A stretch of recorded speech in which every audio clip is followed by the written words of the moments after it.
Let's just spend a minute or two on red flags because I think we all know. I mean, and I just learned that there's something called green flags too. I was like, I just I heard never of that the other about day that. too. Really? Yeah, just the other day. Yeah, I was like, green flag is go. But Yeah. a red flag is I don't want to deal with it. And we tend to like stuff it down or shove it away or discount it. What's And you know that? what? I love that people, it really was just the other day I heard that too. And I love green flag because, yes, we all know red flag. And that's okay.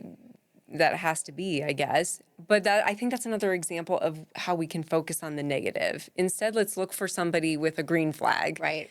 And I think in a situation, again, I'm going to bring it back to the loving someone from a distance is, you talk about red flags versus maybe they're just going through something. You might see something happening with that person and it's really not helpful for you. And you have to put up boundaries. But if you can still see that there's a green flag in that person, they're just, again, they're going through something. And maybe it's a phase, maybe it's not, but you set up your boundary, you take your step back, Right. love them from a distance. That's And always going to be my pause thing. and put it on pause. Yes, put it on Right. pause. And then maybe over time, that can be restored. And maybe over time, you realize, you know what, that person's just going away a different path than I am, and we're going to move on.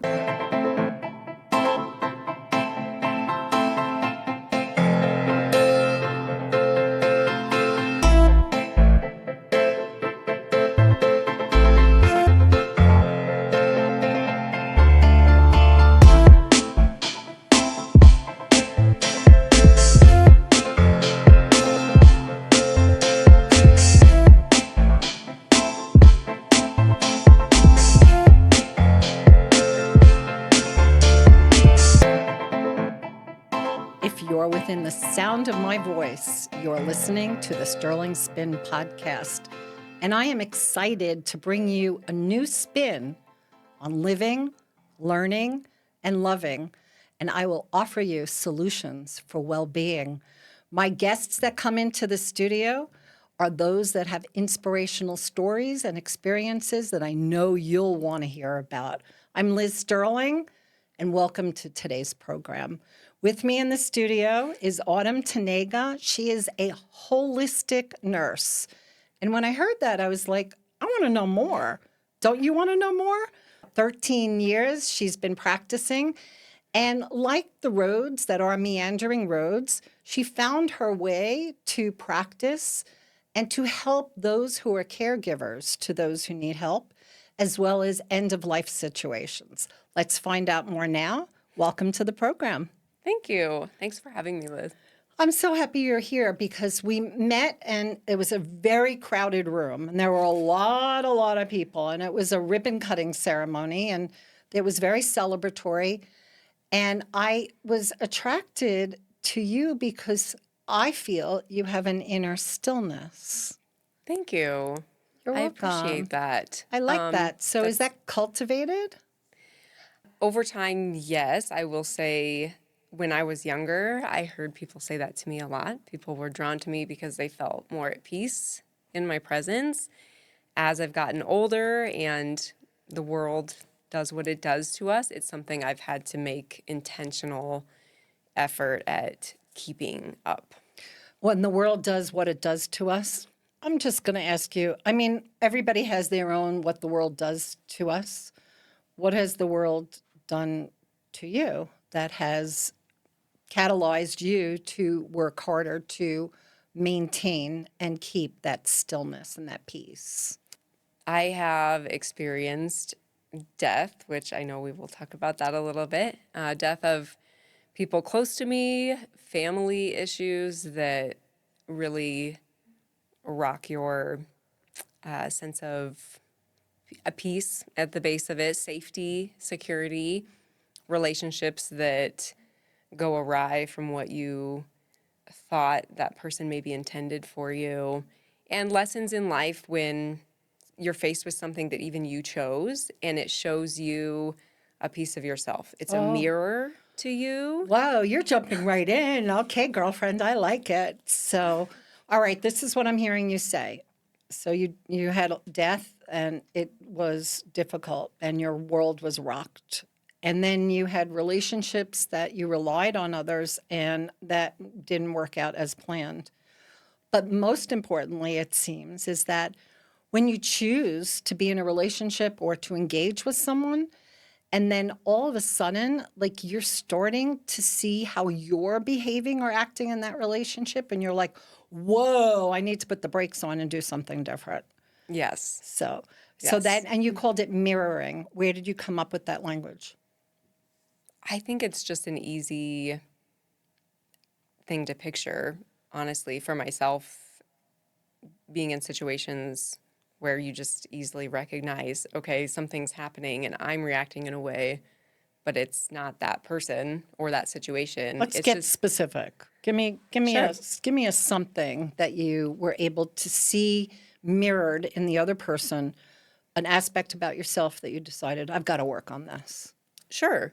More recently would probably be within the realm of being a parent and step parent. There's a lot of situations with parenting stepchildren that I've had strong emotions about something where all the parents are involved, and to take a step back and realize there's something about that situation that I need to look at myself, the way I'm reacting and Right. feeling isn't, I would never say it's not valid, right? Our feelings are always valid, but it's not the best way for me to be reacting. It reminds me of like when I see something and I think that it needs to change or be different, but I don't have the influence or the power. And then I've got to step back because I know it's not my place. And that can be very frustrating. And then I can feel that tug of war, inside. And it's like, gosh, I can see this. And then all of a sudden it's like, and I can't do anything. And, you kind of have to zip it. And I think in those times, more important than anything else is what happens in my mind. And the reason why I say that is because there was this philosopher, her name was Emma Willa Wilcox. Emma Willa Wilcox, say that 3 times. And she said this, you ready? Thoughts are things endowed with wings. So I'm just saying this as a heads up and from, just be aware that when we have certain thoughts, so I've decided I'm going to zip it, I'm not going to say anything, but if my thoughts are still going in the same direction, those thoughts fly out and they land on the people or the person.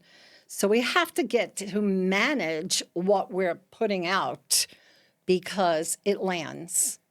And then this way we get to refine the way we're working with ourselves as well. It's like an additional level of self-awareness and self-work. Correct. I So agree. yeah, I agree. so I love that you're very aware. And I think just clearly the word holistic, I have my own makeup in my mind what holistic is. What is it for you, and how did you move on to the holistic route? Holistic to me is a few things. First off, it embodies the idea that our mind, body, spirit is all connected. You can't address something going on with mental health without addressing your physical body. You can't address something going on with your physical body without also paying attention to your spirit. So they're all connected. Also, the idea is really important in holistic care that if you were to come see me, I'm not in charge. You know yourself. You know yourself better than I do. And I am a guide. I'm here to teach you things and put some ideas in front of you. But if you tell me you do or don't like or prefer something, then I'm going to stay away from that So aspect of you're it. honoring, you come in to honor the person and yet also give them choices and show them that you can help them by respecting them as well, which is really, really nice. So you trained to become a nurse and you went into the regular nursing field. Yes. What did you see or find that made you, it's like, oh, I got to do something different here? So I worked in pretty intensive care for several years, what's called a PCU, or it's kind of like a step down ICU. And I really enjoyed that. It's a lot of cardiac surgeries, renal failure, stuff that's very serious. The problem with any area of nursing, and especially in that realm, is you see people come in with the same issues, and you would see, unfortunately, they get called frequent flyers, but they come in. Same people. Come back. And it's okay, get on your medication again, stop eating at McDonald's. And once you get numbers where you want them, they discharge home, and then a month and a half later, they're back. So there's no real lasting education. There's no diving into what's really influencing this person and the choices they're making. How can we support that? I loved what I did, but it's also very busy. And the patients, there were so many patients that I wanted to sit and spend 2 or 3 times as much time with as I could. And so that was really discouraging as well, where I felt like I had things to offer this person, but I just quite literally didn't have the time. Right. That must have left you feeling a little bereft, like knowing that you could potentially help, but the sadness and the sort of loss of opportunity.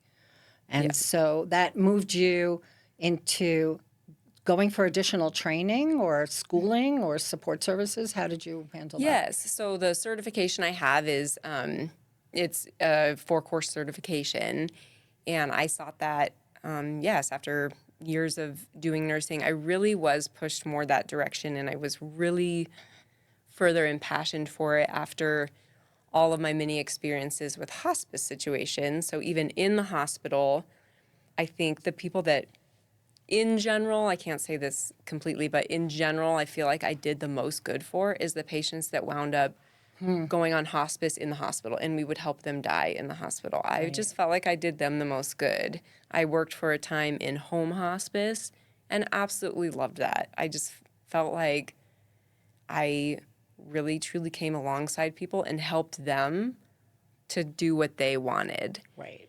To make their end of life journey a reflection of them, and to let them know that they had choices also. I mean, we have choices every day in our lives. Why shouldn't we have choices when the life is ending? Yeah. And that's really the best part about hospices. You have a whole team of people who are there to care, carry, and support you and take you home. Or to the other side, or to release the body, or whatever it is. And I'm sure you've seen a lot in that. When we first met, I remember saying to you, Autumn, oh my gosh, you're a holistic nurse, and you probably know a lot about people. And I remember saying this, let's talk, because I love death. Yes. I said that to you, didn't I? And I said, I love death too. I was like, oh my gosh, we both love death. So I was like, let's not say that like in the way beginning of our interview, because we don't want people to like change the channel. Like, stay where you are, because now we get to really open it up and we get to talk about what this process is. So it was hospice that gave you the opportunity to be the caring soul that you are, and to touch other people when they were making their transition. So one story, would you, on someone who you were able to influence, impact, and help them to see a spin, to spin a new story for them about their end of life experience? Gosh, there's so many. Well, that's a good answer. I know, there's so many. I'll give one. This was in the hospital. Because these ones, I think, are the tougher situations. They happen more suddenly, right? But there was a gentleman that I think from the time they decided hospice to when he died was 2 days. And the family was very, of course, this is common in the hospital. Again, it's fast, but you go from in the hospital, we're going to do whatever we can to get better, to this isn't getting better, to, okay, this is it. And it's very hard for people to wrap their heads around that in that amount of time. And you just really don't.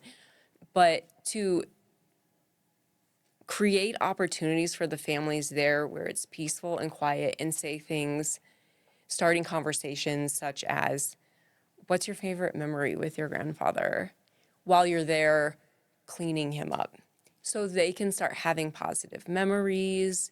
And then that gets them thinking about what he might want right now Right. as well. And so Right. it shifts the mindset from, this is not expected, this isn't what I wanted, to, look how peaceful he is, let's remember the good times, and what would grandpa, whoever it may be, want right Or now. appreciate hearing, especially.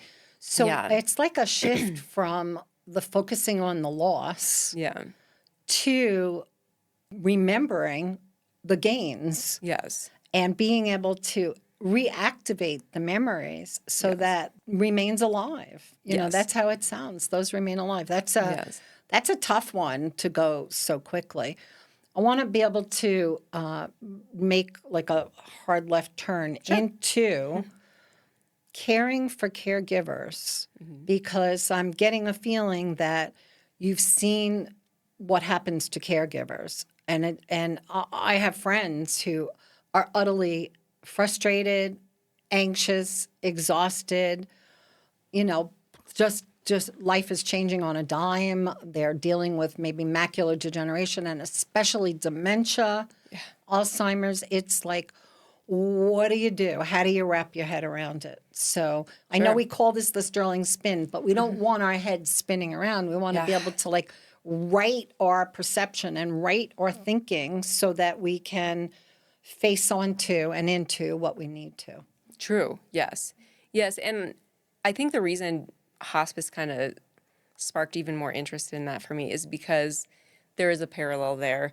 The hard left turn is not actually that hard of a left turn, because in hospice, you're helping people choose and making something beautiful for them. And in holistic care, my goal for caregivers, especially, as you mentioned, that's my passion, is you might be in a tough situation, but this is your life. So how can we make it beautiful? And what is good in this situation that you can hang on to and capitalize on to make this beautiful for you?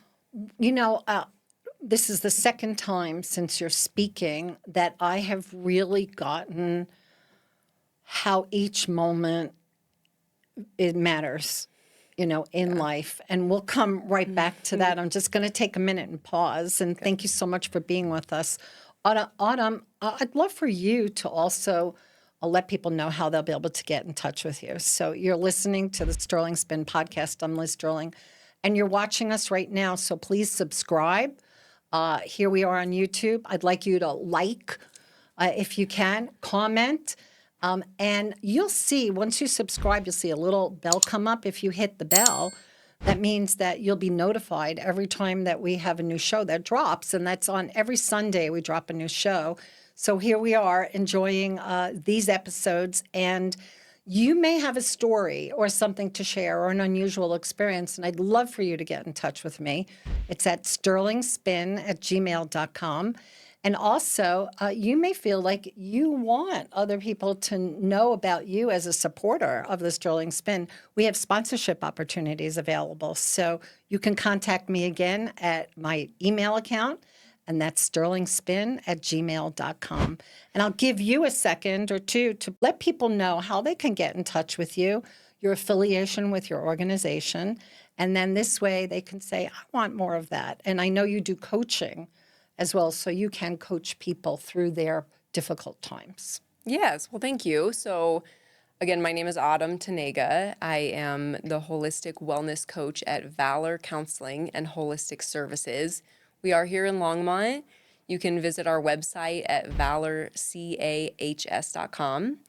You can find all the information about not just myself, but our counselor and our hypnotherapist there. The easiest way to get in contact with me is through my email, which is autumn@valorcahs.com.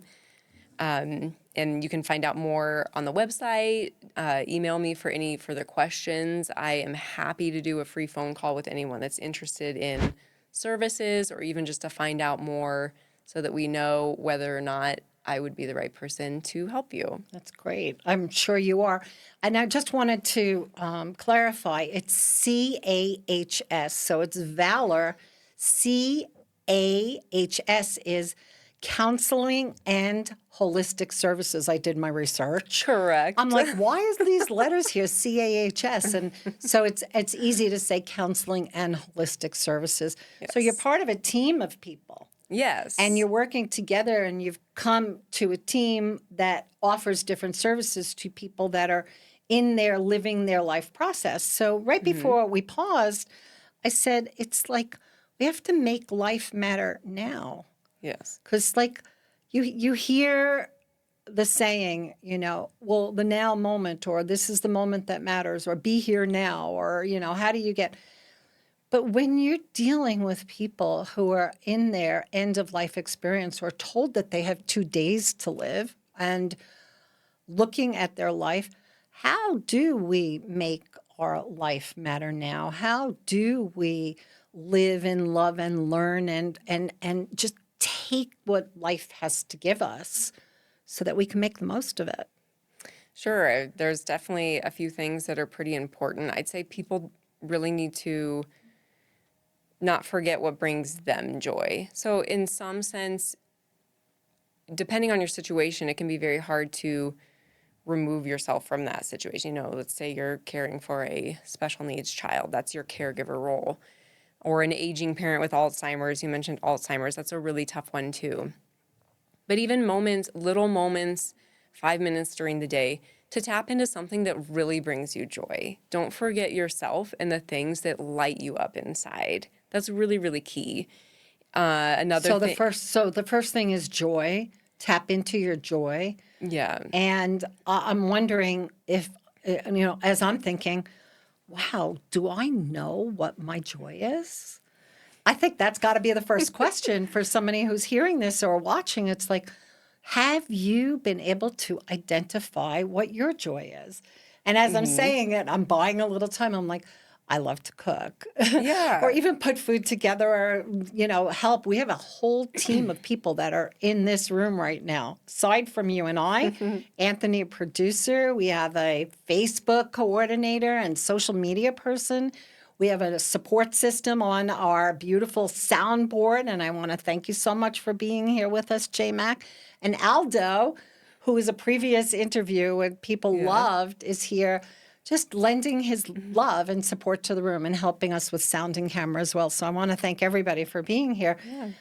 And when we stop and we think about the people that are in our life that support us, just the thought can be a joyful moment. Yes. Which actually brings me to my next important thing would be gratitude. And I think we hear about this a decent amount, but I think it would be near impossible to overstate the importance of finding gratitude in your day-to-day life. I personally start my day by journaling 3 gratitudes, and I think that's so important. You can be in any situation in life and find the bad or find the good, and depending on which you do is going to kind of determine what the next moment looks like for you too, and the next day and the next day. Where's your focus? So would it be fair to say if I wanted like a little mantra, if things are rough or tough or I'm caught in the middle, I could say, Liz, go to gratitude. Just go to gratitude. Like, stop it right there. Go to gratitude. And that will be an elixir so that it will change the trajectory that I was going on and something new will come from it. Yes. So that would be the next takeaway. So joy, gratitude, and what else? Anything else that we're doing to like come into the appreciation of now? Yeah, those are the big ones. I think to those points, gratitude and joy. One of the big questions that I like to ask people, if you think about when you think about caregivers, and we think of the term burnout. So burnout, yeah. So think about before you felt this way. When was the last time you felt joyful, carefree, and what were you doing? What were you doing in life? So think about those things, and again, that's to the point of what brings me joy. It's almost the same thing that you said that you do with a family in hospice. And instead of being locked into the loss of the person that they're going to be saying goodbye to who's dying, you have them bring up the memory. You go back to something that made you feel good about that relationship, and then you carry that. So it's also a similar methodology that you're using to Yeah. help us to really get to a better place. How do you get to a better place when you have had death like you've had, when you've had the losses, when you've had relationships that have ended? Is there like a go-to place that you make this death process easier? I would say that's hard for me to answer because in each of those situations through my life, I have not necessarily always been in a good place or handled that well. So that's been definitely part of my journey of getting to where I'm at is I could have used a lot more advice or better practices back then. I think with any of those situations, just giving yourself time and space to not be okay. And you hear people say that, but I think what that really means is don't give yourself this pressure of, you just lost someone important and make sure you're doing 20 minutes of deep breathing every day and doing your yoga and gratitudes. May not happen. It may not give yourself Right. grace for not being so graceful. You spoke about the situations in the past, and then when you look back, you didn't do them as well as you wish you could have because you weren't informed, because you didn't know at the time. That just made me feel like I have to look back at the younger self choices that I've made and go, that's where you were then. Be okay with it, even forgive it, Yes. release it to let it go because coulda, shoulda, woulda, it's not going to get you anywhere. It's really about like being okay with where we are in the moment and knowing I'm going to handle situations today that I'm going to wish in 3 weeks or 3 months or years I would have been able to handle better. I would say Yeah. we are like works in progress. That's what I like to think of as being like, I'm learning. Yes, absolutely. You have to look back at your past self with grace. And we all have moments in life that we look back and we're like, ooh, that was not good. I hope everyone else forgot about that.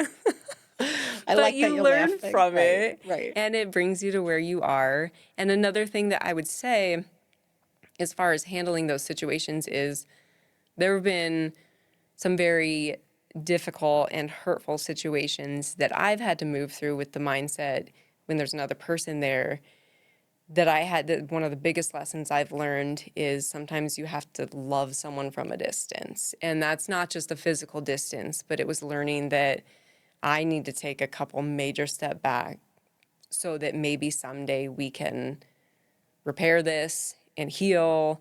You're going through your stuff, I'm going through mine. And that was a really big lesson that I've kind of carried through. And I think that applies in a lot of situations as well. So I'm not sure if to bring up red flags or sensing that something has turned toxic. They're different. Obviously, a red flag is different than, oh my God, this is getting really toxic. And I do Sure. love this person, place, or thing, but I've got to get distance from it. So let's Sure. just spend a minute or two on red flags because I think we all know. I mean, oh, and I just learned that there's something called green flags too. I was Oh, like, I oh, I just heard never of that heard the other about day that. too. Really? Yeah, just the other day. Yeah, I was like, oh, a green flag is go. Yeah. But a red flag is I don't want to deal with it. And we tend to like stuff it down or shove it away Yes. or discount Yes. it. And you What's know what? that? I love that it really was just the other day I heard that too. And I love green flag because, yes, we all know red flag. And that's okay. That has to be, I guess. But I think that's another example of how we can focus on the negative. Instead, let's look for somebody with a green flag. Right. And I think in a situation, again, I'm going to bring it back to the loving someone from a distance is, you talk about red flags versus maybe they're just going through something. You might see something happening with that person and it's really not helpful for you. and you have to put up boundaries. But if you can still see that there's a green flag in that person, they're just, again, they're going through something, and maybe it's a phase, maybe it's not, but you set up your boundary, you take your step back, Right. love them from a distance. That's And always going to be my pause thing. and put it on pause. Yes, put it on Right. pause. And then maybe over time, that can be restored. And maybe over time, you realize, you know what, that person's just going a different path than I am, and we're going to move on. When boundaries are respected by another person, and if it's an appropriate boundary, if it's not like, you're out of my life, but if it's like, let's just take a breather of space. And if there's a respect for the boundary, that's a green flag. It's like, wow, I can create the space that is appropriate and necessary for me to do my reflection or healing work. And then we get to see what it looks like after. So these relationship things are really difficult. Yeah. And I mean, they're demanding because I think it's where we really grow. You know, I like the word soul contracts. I like the idea that if I'm in a relationship with someone, our soul has a contractual agreement. And if you're going to hurt me, it's because I'm going to gain something from that relationship. I will have a takeaway. Yeah. I will learn something. And so even if I've been hurt or we've had these soul contracts, I do my best to like ultimately do the namaste to bow down to that person in my mind, not necessarily in person. I bow down to the person and I say, thank you for helping me to see. Yes. Thank you for helping me to grow. Yes. And you do your thing and I'll do mine. And, Yes. keep that distance and keep that protection. And I feel like Yes. relationships are where our souls really get stretched. We're Yeah. like, how much can you grow? So, Yes. And that's another area where gratitude is super important too, because I'm sure you've heard the term radical gratitude. You can be grateful for something that by all means of the world is terrible, a bad relationship, a death, whatever it may be. But there's a lesson in it. And to be able to say, like you said, thank you for teaching me that. Thank you for what I'm going to learn. Thank you for what this is going to bring into the future, whatever it may be. That's Right. an opportunity for radical gratitude. That's really good. I'm going to take that one away. And I had a teacher, and he used to say, you have the right and the responsibility to your own self to look at a person, place, or a thing, or a situation and just do that bow thing and say, thank you, no thank you, and goodbye. And I use that one. I'm like, thank you, no thank you, and goodbye. When I know I need to make some distance. We're going to be wrapping up shortly. I'm so glad that you're with us in the studio. You're just a kind, caring, and conscious person. And you. that's really beautiful, Autumn. I really you. appreciate that. Before we leave and call it a day, you chose to send me a couple of books when we first met, links on Amazon or something. So one of them was about death and how to deal with death. The other one I found very interesting. It had to do with cadavers. Yes. And I was like, why would I be getting a book on cadavers? But interestingly enough, and unbeknownst to most people, I took a class recently that was done in a center where they had cadavers Yeah.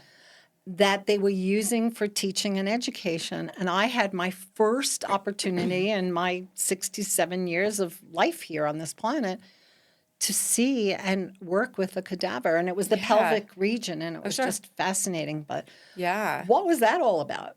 So that book is really fascinating. And because you love death as well, it really does.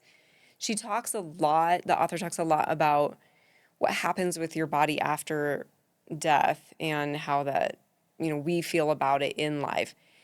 But What's the name of the book? Stiff. Sorry. The book is Stiff. Oh, The Curious Lives of Cadavers. Please, everyone, read it because it's informational and hilarious at the same time. And with the name like Stiff, it sure is. Yes. It's very interesting because she touches on the different ways that cadavers can be used for science. But she also, of course, touches on the realm of some people have a problem with that. Some people don't like that. Some people have an attachment to a body, even though there's a soul that has definitely left that body. And there's a lot of, again, it comes back to respect and what do you feel comfortable with, and make sure your family knows, but just be aware your family might not honor what you want. Stuff. It's just a very And it interesting opens book. up the conversation. I'll just wrap up with this little story. I had a Sure. kitty cat. His name was Dave, and we knew he was failing. And so I took Dave to the veterinarian, and I was like, I don't think he's doing very well. And they're like, everything is shutting down. You know, it really looks like this is his time. And I felt that that was true because he had had a walkabout Yeah. for like 2 or 3 days. Dave just disappeared. And then he came back and he was like, okay, I'm ready. So they said, okay. And they let me spend a few minutes with him. And I held him in my hands and gave out the paw. And they put the little anesthesia into his paw. I felt a whoosh in the room. Whoosh. I was like, wow. And then I was holding his body, but there was nothing there. And I turned to the nurse, like within, maybe a minute. And I was like, okay, you could take him away. She looked, she goes, what? What's wrong with you? And I was like, what do you mean, what's wrong with you? And she's like, I mean, like, what do you mean you could take him away? Your cat just died. I'm like, my cat left. It's just the body that's here. And she looked at me, she thought, and I'm going back quite, over 20 years ago. So things were different. I think we've come out now. We can talk about the soul leaving the body. We could talk in hospice. You could feel that whoosh in the room. She didn't understand at the time that I was aware that Dave left the room and that all that was left was his cute body that didn't work or serve him anymore. Yep. I think that's a pretty interesting story to you. And you're shaking your head and you're smiling and you've got a glint in your eyes all of a sudden. And you're like... Yeah, because I can definitely appreciate that. Definitely appreciate that. We are not a body. We are a soul in a body. We are a soul and a body indeed. And you are a beautiful soul. Thank you so much. Autumn Tanega is with us in the studio. Thank you for being with us. Valor Counseling and Holistic Services. You're one of a team of people who offer services as a holistic nurse. And you can reach her at autumn@Valor. Think of Counseling and Holistic Services. CAHS. And I'm Liz Sterling, and I thank you so much. So until the next time that you are within the sound of my voice, I want to thank you for being here. I'm going to ask you to please subscribe to the YouTube channel, The Sterling Spin. I would love for you to like it, make a comment, share it with a friend. Fabulous. And when you subscribe and you see the bell, hit the bell. That notification will let you know every single time that we have a new show. We drop a new one every week, so you have something to look forward to, and I get to look forward to being with you again. Thank you so much. Be well, be blessed, keep spinning toward tomorrow today.